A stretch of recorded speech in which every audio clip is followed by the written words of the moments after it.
Hey guys, Ian with Amplified Ascension Fitness here. Today we're coming with the last chapter in the series of Strength by Tradition. In the last chapter, what we talked about were the consequences of all this spread of misinformation and the consequences of the weights room culture being what it has been, and the consequences of the current state of physical education. Today we're going to be talking a little bit about how we can reconstruct that, how we can build it back. So the first thing I want to say is that the system itself doesn't need to be destroyed. We don't need to tear down everything we've done so far. All we have to do is rebuild it from a solid foundation with principle and structure that serves purpose again. All right, the whole point of the series wasn't to say, hey, let's destroy everything we know right now, but it's, hey, can we build this back better? Can we start replacing pieces, the broken pieces, so that it becomes functional, so that it becomes working well again? Now, really, the solution isn't complex. It's a pretty easy fix that we have here. And that's because a lot of education likes to hide behind complexity. They're like, oh, it's a complex process. It's really not.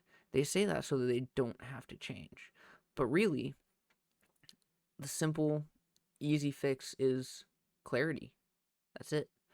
All we have to do is teach the principles of movement, teach progression, teach recovery, teach how to program. Simple fixes like that would completely revamp the entire physical education space as we know it today. Backed by research. How do we read the research? How do we know what's good and what's not? How can we put all of that together into a lifestyle change? That's what a weights class should be about. Reconstruction begins with asking questions about what's been missing for decades. So really that big question has been, what are we actually trying to teach? It's not just go lift weight, it's what are we trying to teach here?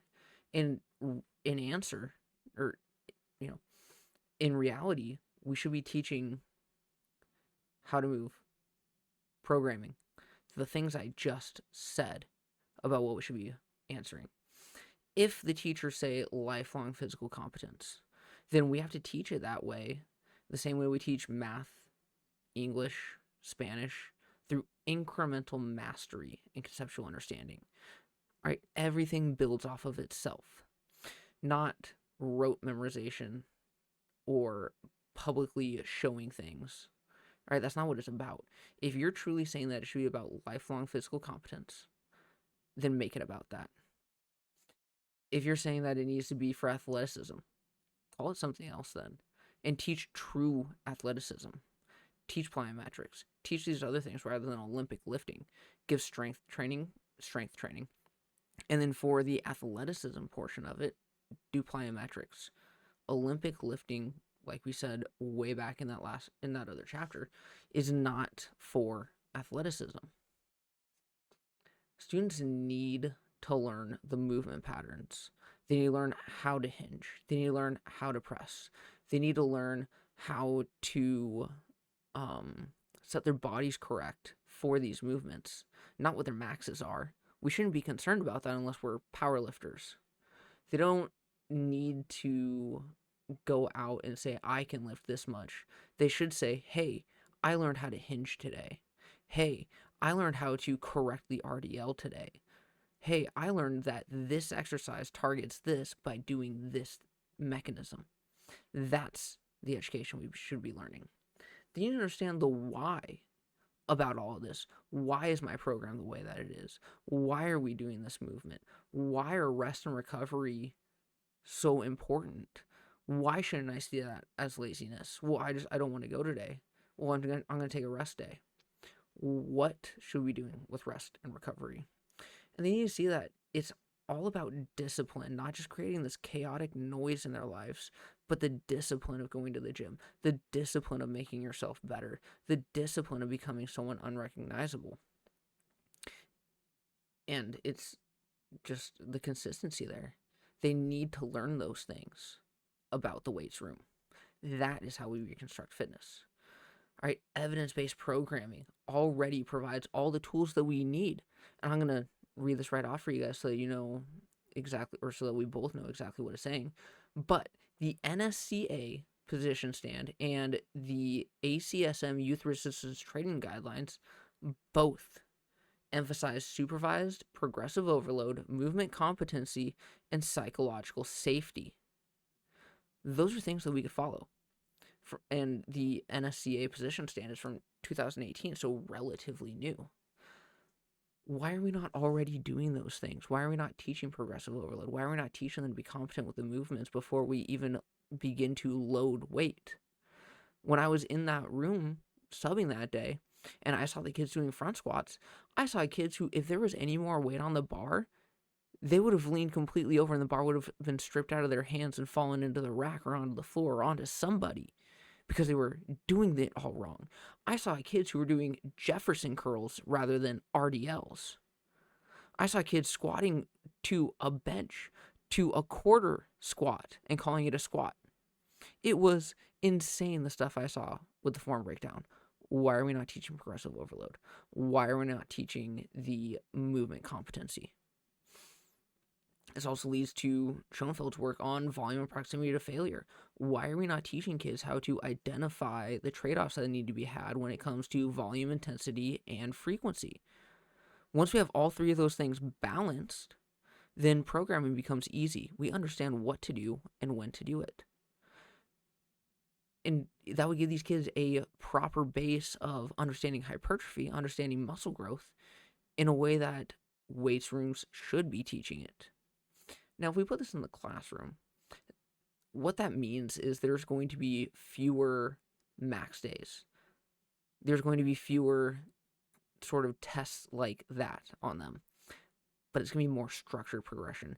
Rather than a random workout of the day where, oh, it's a leg day, we're going to do all this stuff. They know the program. They know that on Monday it's legs. So they know they're going to do these 5 exercises at this many sets in this specific rep range. They already know that. They've become accustomed to the program. They understand what to do and when to do it and the progression of that so they can keep track, giving them logbooks. So you say, oh, well, last week I did RDLs with 225 and I did it for 6. Oh, this week I did 225 and I did it for 7. I progressed. That way they have weekly accomplishments and they can track their progressive overload. It means using tools like RPE and reps in reserve rather than just throwing the words around. Teaching the kids, well, what is an RPE 8? What does it truly mean? What is reps in reserve? What is RIR? How do I know how many reps I have left in the tank? Rather than just saying, oh, just do this with 2 RIR, throwing that around like it means something. When in reality, you don't even know what RIR is or RPE is. It means looking at the comprehension. It means testing things like the knowledge of the muscles. All right, where are the muscles? What does the upper back consist of? Where are your lats? What is their function? What are the muscles of the quad? What are their function? Things like that, rather than assigning it to participation in max attempts. All right, if we need all this complexity to train effectively, then you're doing it wrong. All right, the whole point is to progress, to recover smartly, and flat out just be honest about the effort that you put in. That is all we need. We don't need a complex laundry list of 8 exercises to do on a leg day, and if you're an athlete, you need to do all of them. If you're just a normal kid, you do the ones you want to do. That is not how any of this works. Getting a little heated here just because, obviously I care about education. I care about this. Anyway, when it comes back to reconstruction, all that means is that we're looking at this more as the coach is acting as sort of a mentor and getting kids into the gym. All right, they're essentially being an apprentice gym goer. They're learning how it works. They're learning how to program. Well, why did we structure this day this way? The teachers have to stop acting like they're, the overall infallible word of what goes, and rather start guiding the kids. All right, rather than just being there to tell them exactly what to do, help them understand what to do and why to do it. When a student fails a lift, it shouldn't be why'd you fail. It should be what'd you learn. Was your form there? Were there factors that are outside of my realm as the coach and trainer that were out of whack last night? Did you eat last night? Did you eat well last night? Were you short on calories? Did you not have a place to sleep? Did you not sleep well? What's your water intake looking like? Are you actually hydrated? Things like that come into play on failing a lift rather than, well, you failed. Try it again in a minute. That's not the point. If we had that kind of environment, it would empower every student to want to be curious about the gym, to want to be curious about weights, to want to be curious about what they can become and who they can become. The future of physical education is all about integrating all of this. All right, we need to have talks about biology. We need to have talks about physics. We need to have psychology included in here in order to truly talk about a well-rounded physical education, because it all comes into play. When we're talking about muscle adaptation, that's biology. When we're talking about force vectors of the weights that we're lifting and how to properly lift and how to effectively set up a movement, that's physics. And we're talking about neural learning. That is one of the most important things. That is why newbie gains are so rapid, is because of the neural learning. They're motivated to get in there. Their brain is adapting. And the recovery. We need all of these things to be integrated into physical education. And when students see how that fits together, they stop seeing this as something done to them. They stop seeing it as almost actors performing something, but they start seeing it as something like an applied science, because that's what it is. This is essentially a science course, as it should be. You are physically doing things, but it comes down to a lot of science and math and other disciplines. And who knows, if they really like PE and weights, and we show them that these pieces fit together in there, maybe that benefits them in other areas as well. Maybe that benefits their other classes and their other teachers. And this is where what we stand for here at Amplified Ascension becomes almost a curriculum. Discipline comes from within. It's you using your curiosity and your consistency to be there, to be doing what you know needs to be done, to work harder than last time, like Coach Greg Doucette says, all of that. All right. The point is that it's you. You are being curious about things. You are consistently doing the things you know you need to do. And the transformation that comes from that, not just the physical, but the mental one as well, isn't from a maximal effort, 1 rep max, but it's from the intentional effort that you put in. Effort connected to the comprehension, understanding how all of these things work together benefits you because it gives you that motivation to keep going and gives you that motivation to keep learning. You're intentionally doing all of these things that require math, science, all of these integrated parts. That is how we reconstruct physical education in this country. All right, we go about it in a completely different way, not from tradition, but from understanding, from research backing, from replacing these one-off programs or these one-off days with a true understanding of how to progress, integrating other classes. All right, now this isn't going to happen just by saying, let's make this go. All right, it happens one class at a time. It happens one school at a time. It comes down to a single teacher choosing evidence-based practices over their own ego, over their athlete's ego. It comes down to a single student learning that in their understanding of why, their understanding of how, will always be better than the intensity they gave on one day. And it comes down to a single program replacing the chaotic noise that we see today with intent. Change only begins when institutions allow it. But when educators refuse to keep going through with what they know is a lie, what they know is misinformation, that's learning. Let's just talk about a couple of things before we end this. All right, there's a couple of last minute thoughts. So, for the past few decades, kind of wrapping this all up, we've taken all this misinformation and all this just blind obedience to the tradition as discipline and education. We graded kids on essentially a performance of their 1 rep maxes or things like that and called it an education without truly learning anything. But the moment that we actually see what the problem is, it's over.